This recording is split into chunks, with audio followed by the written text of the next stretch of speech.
जब देश बहा रहा था आंसू, तब आतंकवादी को साहब बनाकर बैठा था ये राजा। हिंदू को आतंकवादी बताना हो या मुंबई हमलों के मास्टरमाइंड हाफिज सईद को साहब कहने की बात, वोट के लिए कुछ भी करेगा। कभी सेना पर उठाया सवाल, कभी मांगा सर्जिकल स्ट्राइक का सबूत, अब पुलवामा की बरसी पर दिया इंटेलिजेंस के खिलाफ घटिया बयान। सर्जिकल स्ट्राइक की बात करते हैं कि हमने इतने लोग मार गिराए, लेकिन प्रमाण कुछ नहीं, केवल झूठ का पुलंदा से ये राज कर रहे हैं। हम बात कर रहे हैं रजवाड़ों के वंशज मध्य प्रदेश के पूर्व सीएम और कांग्रेस के वरिष्ठ नेता दिग्विजय सिंह की। हमेशा से ही अपनी बदजुबानी को लेकर मशहूर रहे इस नेता ने एक बार फिर नीचता की हदों को पार कर दिया है। आज पुलवामा की बरसी पर दिग्विजय सिंह ने एक ऐसा बयान दागा है जिसे सुनने के बाद हर कोई अवाक है। राजनीतिक ईर्ष्या एक तरफ और देश के प्रति प्रेम एक तरफ, मगर इस शख्स को इन दोनों ही चीजों में भेद करने वाली उस बारीक लाइन का मानो पता ही ना हो। दिग्विजय सिंह की इस हालिया बयान पर नजर डालें उससे पहले हमें जानना चाहिए उनके इतिहास के बारे में, उनकी जुबान से हुए कुकृत्यों के बारे में। कांग्रेस पार्टी में आज के वक्त वरिष्ठ नेता का पद पा चुके दिग्विजय सिंह की जवानी ढल चुकी है, मगर जोश बरकरार है। इस बात का सबूत उन्होंने साल 2015 में उस वक्त ही दे दिया था जब 68 वर्ष की उम्र में दिग्विजय सिंह ने 45 वर्षीय अमृता राय से शादी रचा ली थी।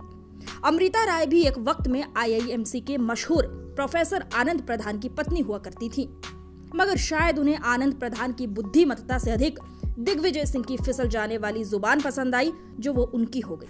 खैर, ये बात तो शादीशुदा जीवन की है, मगर शादी के बाद मानो दिग्विजय सिंह का जोश अधिक उफान मारने लगा और एक वक्त तो उन्होंने मुंबई आतंकी हमलों के मास्टरमाइंड आतंकवादी हाफिज सईद को साहब की उपाधि से नवाज दिया। हाफिज सईद साहब, हाफिज सईद साहब, हाफिज सईद साहब। इसके बाद उनकी फजीहत भी खूब हुई, पर राजा साहब कहाँ मानने वाले थे।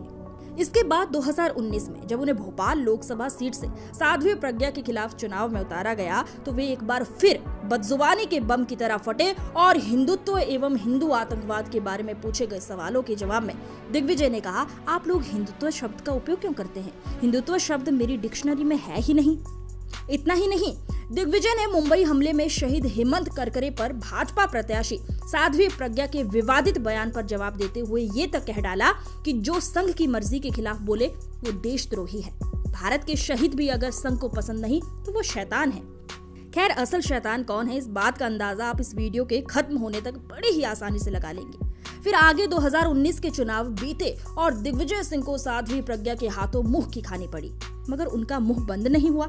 चुनाव के कुछ वक्त बाद पुलवामा अटैक हुआ, तब भी दिग्विजय सिंह ने भारतीय सेना और इंटेलिजेंस पर सवाल उठाए। इसके जवाब में जब केंद्र सरकार ने पाकिस्तान में एयर स्ट्राइक को अंजाम दिया, तब तो मानो दिग्विजय सिंह बिलबिला से उठे।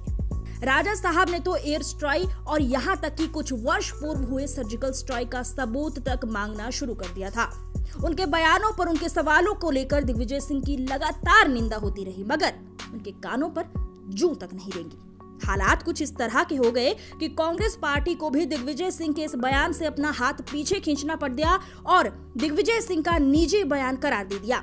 अब एक बार आज फिर से दिग्विजय सिंह के नाम की चर्चा हो रही है, वो भी पुलवामा की बरसी पर। दरअसल मध्य प्रदेश में इस साल के अंत तक एक बार फिर चुनाव होने जा रहे हैं, जिसे देखते हुए दिग्विजय सिंह की कैंची जैसी जुबान एक बार फिर चलना शुरू कर दिया है।